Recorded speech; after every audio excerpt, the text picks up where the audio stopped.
Hello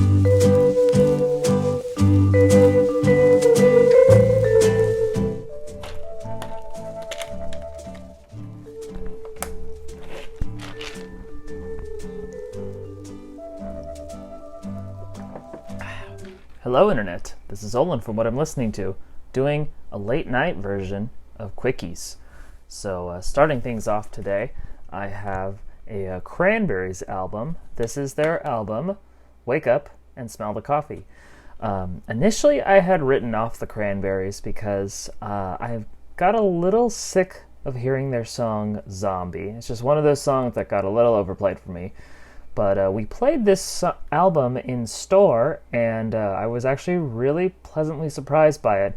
It sounded a lot more dream poppy, jangle poppy, just straightforward alternative rock, more so than the post-grunge sound they were doing on Zombies. So I wanted to take a closer look at this album, and I love, love, love the cover here. I know that the guy who does pretty much all of the Pink Floyd album covers did this one, and it does not disappoint.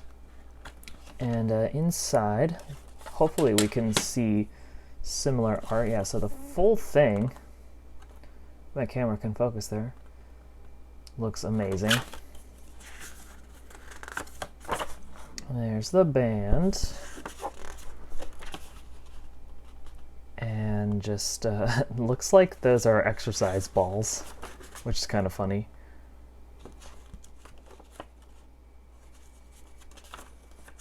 I can't imagine what this photo shoot was like, unless this is all photoshopped. Who knows?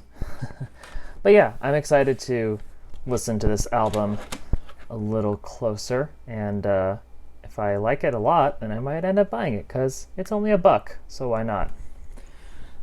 Next CD I have The Police. This is their very, very first album. I was reminded of this album when I heard The Offspring cover their song Next to You. And I remember first hearing Next to You and be kind of blown away by it, because really the only other Police songs I'd heard were Roxanne and Message in a Bottle, which, you know, kind of set the tone of what I expected a Police song to sound like. But Next to You was a little more punky, which I was really fascinated by. So being reminded of that song, I decided, let's check out the full album. You can see Roxanne is on it, and what's the other song? Can't Stand Losing You, which is another one of their big hits. Other than that, I really don't know anything else off this album. I'm kind of hoping it's a little more punky like that Next to You song. We shall see. But yeah, I am looking forward to checking this one out. Next up, got some hip-hop here.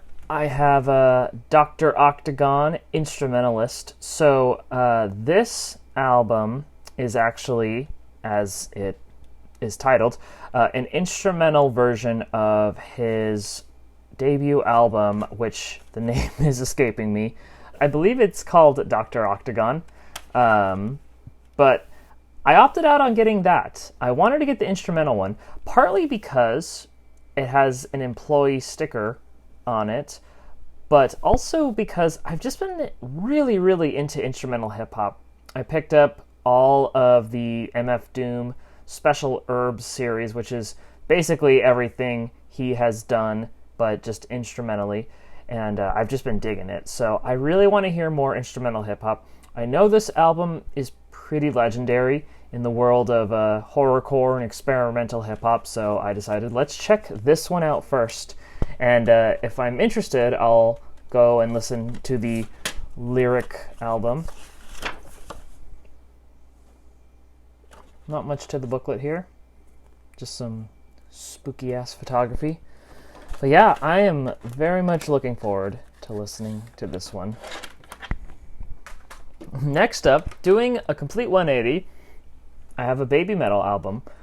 Babymetal has been one of those bands that I've known about, and sometimes I feel like they're a little gimmicky, but other times I think they're awesome. And I've never actually listened to a full album. In fact, I don't think I've really heard a full song by them. I've only really seen clips of their performances.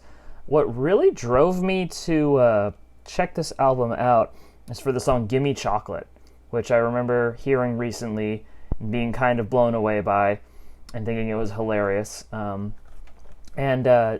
don't know, I am a sucker for Japanese music, and I like the blend of metal and kawaii J-pop. So this one should be a really, really fun experience.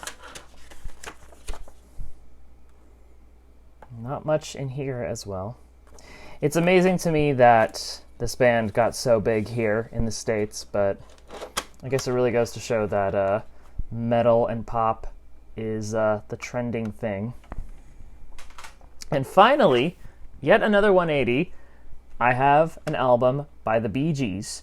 Now, the Bee Gees are most known for their disco stuff.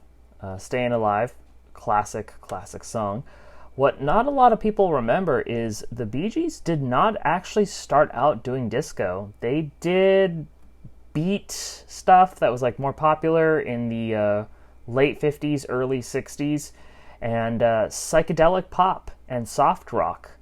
So this album, I don't think it's their first. I'm not 100% sure. It is called Bee Gees First, but I believe they've had a couple albums prior to this. But this is one of their early albums, and I really don't know much of their soft rock, their non-disco stuff, and I wanted to give it a listen. So considering that it's called First, and was the first Bee Gees album that we had available, I grabbed it, and I'm not sure what to expect, but I'm very, very excited to listen to it.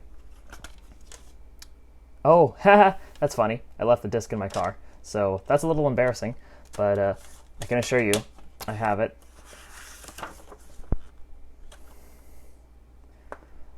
Some young dudes there. I wonder if they're still going. I have no idea. And yeah, that's it. Okay, so it's a little late. I'm going to go to bed. So thanks for tuning in, and I will see you on the next installment.